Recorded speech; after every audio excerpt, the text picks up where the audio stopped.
Welcome back to the channel. I'm Roger from RogerRC, and today it's finally upgrade time for my beloved Tamiya Lunchbox. This classic RC van is already an absolute blast to drive and always puts a smile on my face. But I personally believe a few well-chosen upgrades can make the driving experience even better. In this video, I'll be installing several new parts to improve the handling, stability, durability, and overall performance of the Lunchbox. The upgrades featured in this build are aluminum body mounts, wheel extenders, a rear axle suspension bracket, an aluminum rear transmission bracket, a carbon front chassis brace, and of course, a set of oil-filled shock absorbers.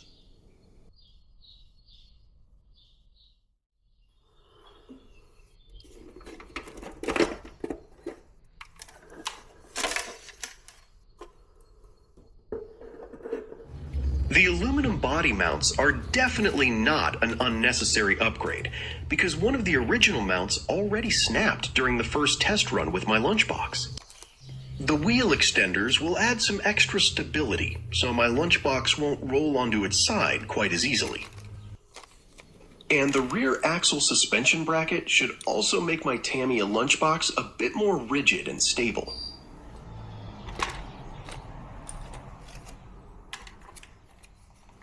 One very important upgrade is the aluminum rear transmission bracket, which should help make my Tamiya Lunchbox a lot less bouncy and improve the overall stability while driving.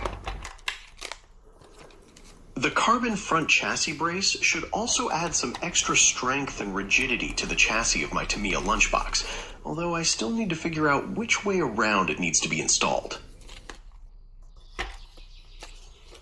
And last but definitely not least, a very important upgrade. Oil-filled shocks all around for even more stability and a smoother driving experience with my Lunchbox. So, without wasting too much time, let's get started with the first upgrade, the aluminum rear transmission bracket for my Tamiya Lunchbox. The bracket is secured with two 3mm screws, but first I'll need to drill the mounting holes myself using a 3mm drill bit in the chassis. The bracket needs to be mounted onto the battery tray of my Lunchbox. So first, I need to remove the battery tray to make everything easier to reach on my Lunchbox. A total of 9 screws have to come out before the battery tray can be removed from the chassis.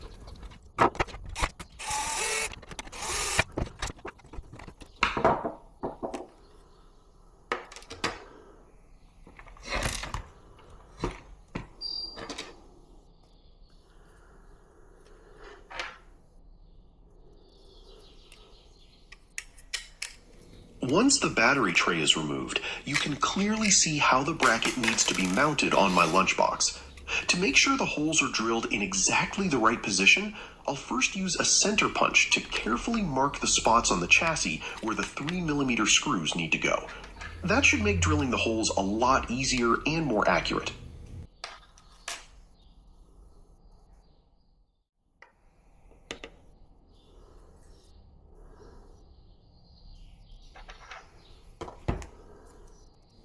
Let's drill the holes, and once that is done, the bracket can finally be mounted onto the battery tray of my Lunchbox.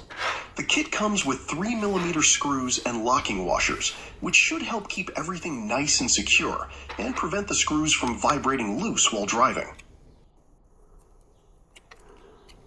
After carefully lining everything up, the bracket can finally be tightened into place and should immediately add some extra strength and support to the rear section of the chassis on my Tamiya Lunchbox. Hopefully this upgrade will help reduce some of the bouncing and flex that the Lunchbox is well known for, and make the truck feel more stable and predictable while driving. Because the Lunchbox has such a high body and narrow stance, it can sometimes feel a bit wild and bouncy, especially during acceleration, cornering, and wheelies. With this aluminum rear transmission bracket installed, the rear section of the chassis should become a lot more rigid, which will hopefully improve the overall driving experience and give the truck a more solid feel on rough terrain.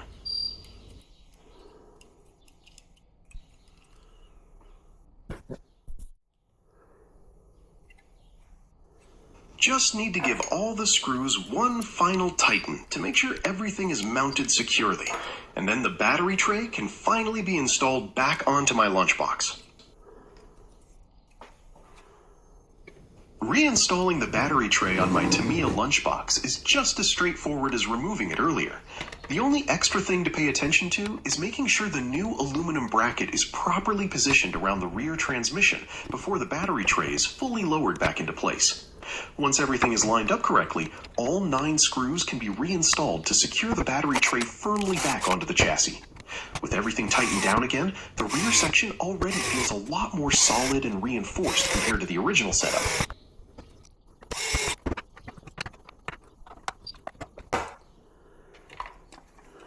And now it's immediately noticeable on my lunchbox. No more rattling transmission, and everything already feels a lot more solid and durable than before. This upgrade definitely gives the rear of the chassis a much sturdier feel overall. Time to move on to the next upgrade, and this one should be a quick and easy install: the aluminum body mounts.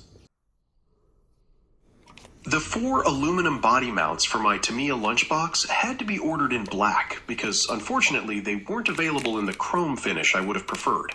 But honestly, as long as they stop breaking, the color is only a small detail anyway. The kit doesn't include new screws, so the original Lunchbox screws need to be reused for the installation. It does come with a fresh set of body clips though, which is always nice to have as spare parts. Replacing the body mounts is honestly child's play. Simply remove the old plastic mounts, reuse the original screws, and bolt the new aluminum ones into place. Quick, simple, and another upgrade completed. Time to move on to the next upgrade, the oil-filled shock absorbers. Now it's time for the oil-filled shock absorbers on my Lunchbox. I've already filled the shocks with shock oil beforehand, so they're ready to be installed. The shocks are mounted with an M4 screw at the top and an M3 screw at the bottom. Once installed, they should provide a much smoother suspension setup and hopefully improve the overall stability of the Lunchbox quite a bit. I just hope I haven't made the suspension a little too stiff now. But we'll find that out soon enough when it's time to drive my Lunchbox again. First, I need to remove the wheels so I can start taking off the original suspension setup. Quickly removing the original suspension? Yeah, forget about that. What I thought would be a quick and simple job turned out to be a lot more work than expected.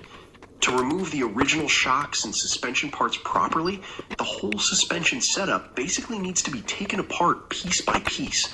There are screws, brackets, and parts everywhere. And finally, the first suspension setup is removed from my Lunchbox. But of course, installing the new shocks immediately brings up another issue, or at least something I'm not completely sure about. These washers are not included with the shocks for my Lunchbox. At first, I only planned to use one washer per shock, but pretty quickly I ran into what seemed like a problem, at least in my opinion.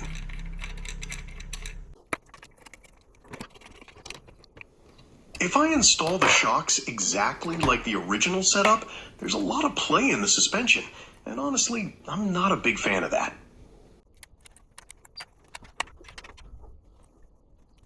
Luckily, the screw to mount the bottom of the suspension is very straightforward and easy to install.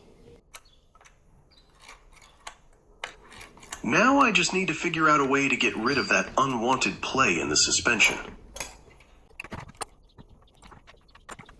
I decided to add 4 washers per shock to remove almost all of the unwanted movement and make everything fit a lot tighter. Now, the big question is that actually the correct thing to do? I honestly don't know yet, and that's something I'll probably find out during the first test drive with the Lunchbox. If any of you have experience with this setup, definitely let me know in the comments. I'd really like to hear whether this is actually an improvement or if I should change it back later on.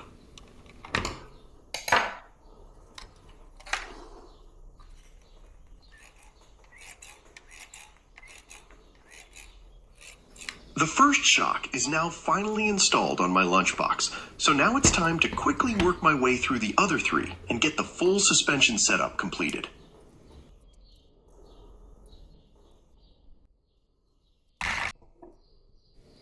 All 4 shocks are now installed on my lunchbox, and wow, if anything feels solid now, it's definitely this lunchbox.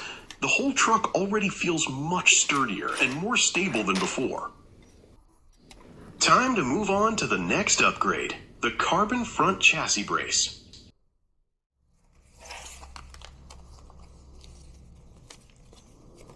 Now let's take a look at the carbon front chassis brace for my lunchbox. The brace comes with screws, washers, and locking nuts, which immediately tells me one thing. Yep, more drilling is about to happen again.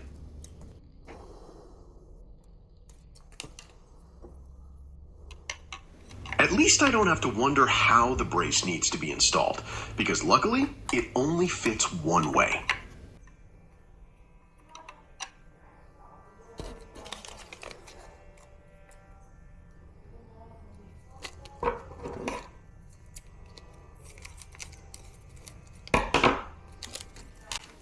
The supplied hardware comes neatly packed separately, which already gives a nice, organized impression straight away.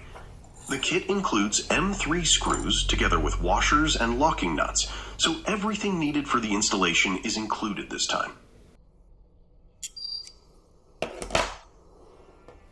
Because the supplied screws are M3 size, that also means the holes that need to be drilled into the chassis have to be at least 3 millimeters wide. So once again, the drill comes back out before this upgrade can actually be installed properly.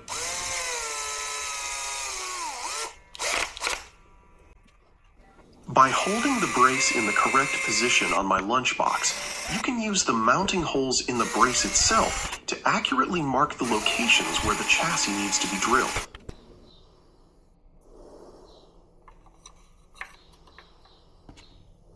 And once the 3 millimeter holes are drilled neatly into the chassis, it's simply a matter of mounting the brace into place and tightening everything down securely.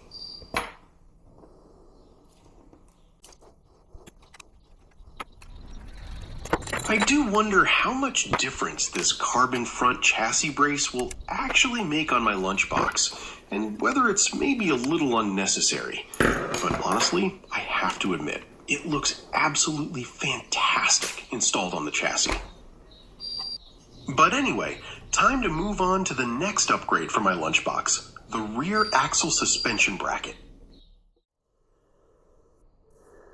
And now it's time for the rear suspension bracket on my lunchbox. And honestly, I have absolutely no idea yet how this thing is supposed to be installed.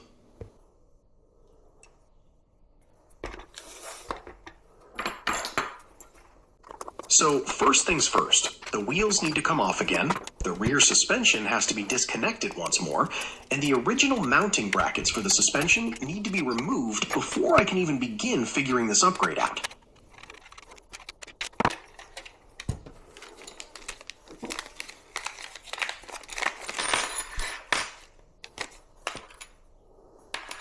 After taking a closer look at all the parts and studying the different brackets and mounting points for a while, I think I'm finally starting to understand how this setup is supposed to work.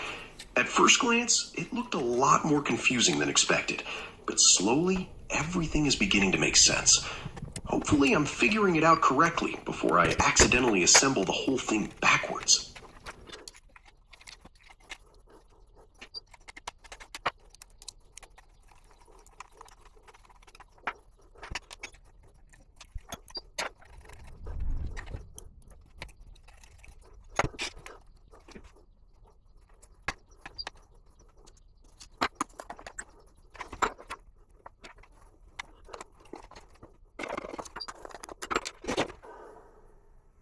The bracket is now installed on my lunchbox, but I honestly can't shake the feeling that something is off here. The rear of the lunchbox now sits much higher on the suspension, and the whole setup just looks a bit odd to me. Maybe this is normal with this upgrade, but right now it definitely doesn't feel completely right. Hopefully everything will make more sense once the lunchbox is back on the road again.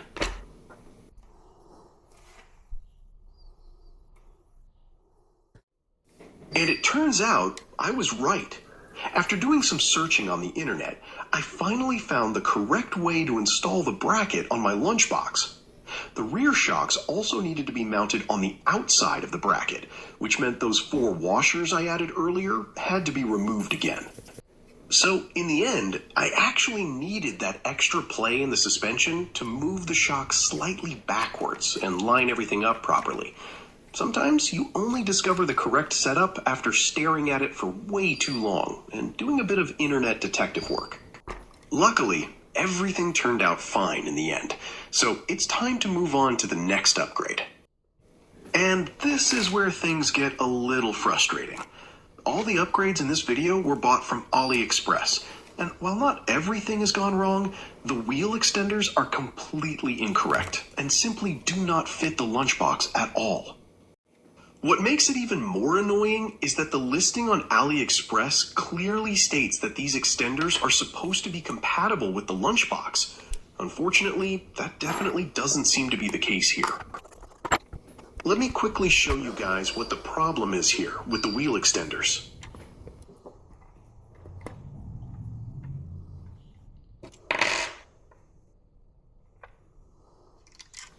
You actually can slide the wheel extenders onto the axle. But then comes the big question.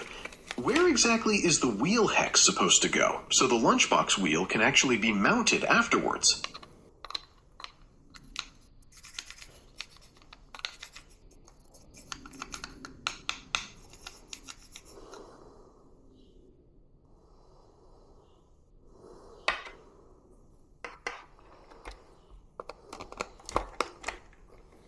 And even if the setup did fit properly on my lunchbox, the thread on the axle is simply too short to properly tighten the wheel nut afterwards.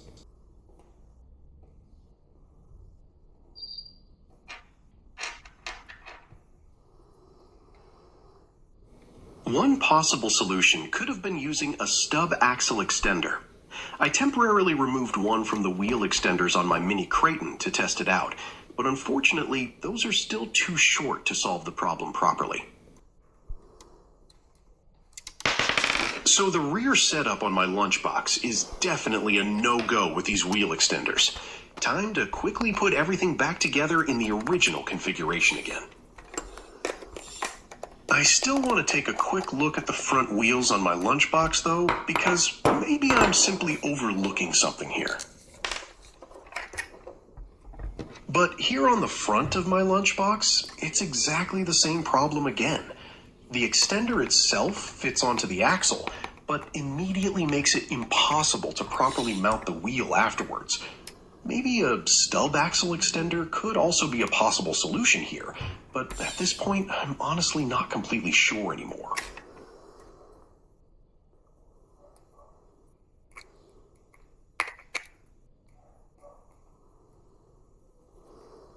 At this point, there's really only one thing left to do. Put the front wheels back together in the original configuration and, unfortunately, say goodbye to these wheel extenders. But maybe one of you watching has experience with this problem on a Tamiya Lunchbox and already knows the solution. Please let me know in the comments, because I would really love to get these wheel extenders working on my lunchbox.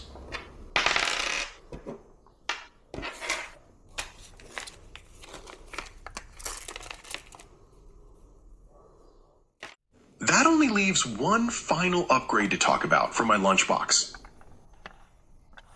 The servo modification, which should hopefully improve the steering and cornering performance of the lunchbox.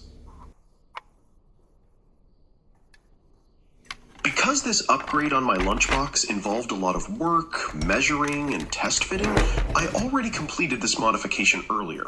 So instead, I'll use some photos to show you guys exactly what I did.